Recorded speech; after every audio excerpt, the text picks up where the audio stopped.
much of the modern history of the electric vehicle has been captured on film by environmentalist, documentary filmmaker, and full-time EV fan Chris Paine.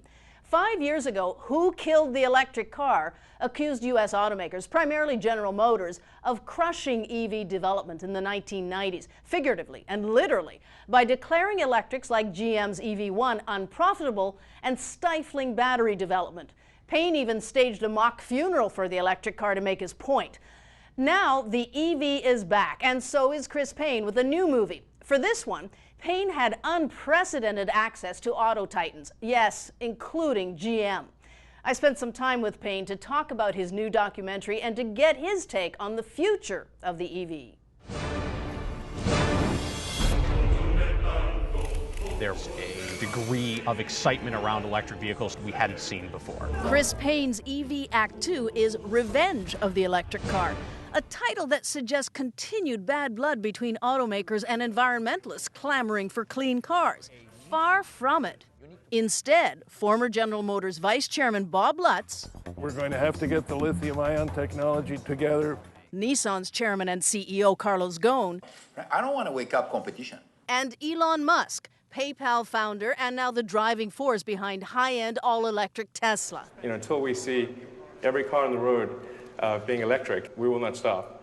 Opened their boardrooms and homes to Paine's cameras for 3 years, starting in 2008. We want to make this technology and electric cars affordable to as many people as possible. The time frame mirrors U.S. consumers' recent slow shift to hybrids and plug-ins as gas prices continue to fluctuate.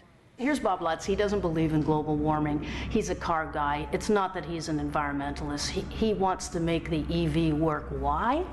Well, because the core reason of the electric car has nothing to do with the environment.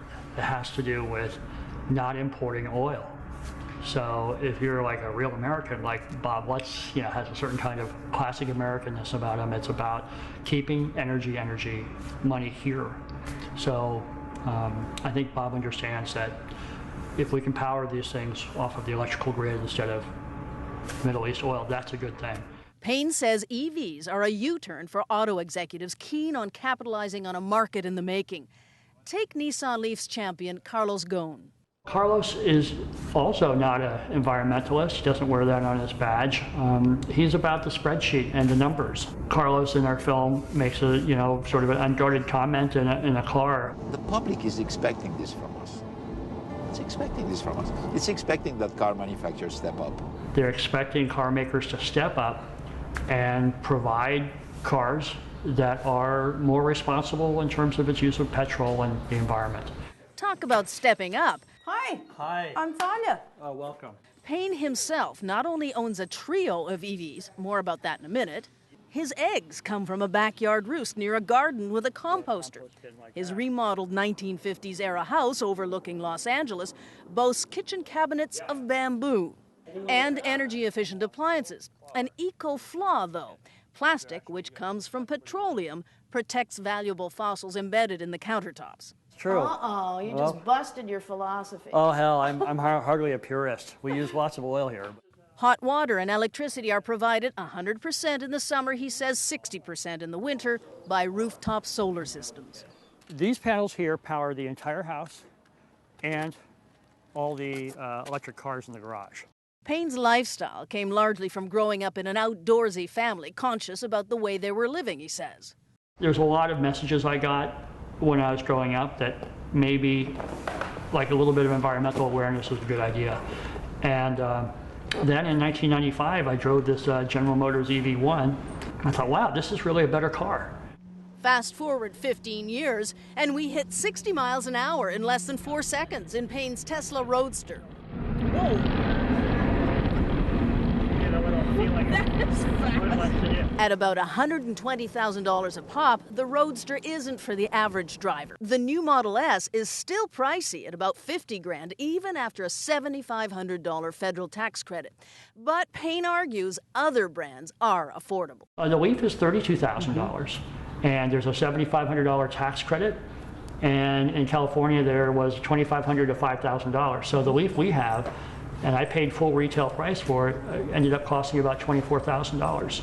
Paine also dismisses range anxiety, that fear of running out of juice. He points to GM's strategy in designing the plug-in hybrid Chevy Volt. The first 35 miles or so on battery power. Long distances dependent only on gas stations. So that means it never runs out of juice because you always put in gasoline if you want to go further. So I think things like range anxiety are part of the myth that's pushing back on this. And what does Paine think about zero-emission claims from some EV companies, even though most of the electricity to run their cars comes from fossil-fueled power plants? If the issue is the word zero emissions, that's the ideal of what they can be if you have solar power. But I think the fact that you're guaranteed 50% less emissions is, 100% improvement. So the bottom line is, Paine is an unabashed EV booster. But will the electric car's revenge be fleeting without continued government support? You have to have the government leading this. The car industry is not like making an iPhone that's a $200 appliance that you could you're talking about $20,000, $50,000 industrial machinery that's trying to break into a monopoly industry that's 100 years old. You've got to incent this technology or it won't happen. Chris Paine has answers for just about everything to do with electric vehicles, including where to plug them in when you park on the street. He says, look to Europe, where companies like Siemens AG are building parking meters that double as EV charging stations.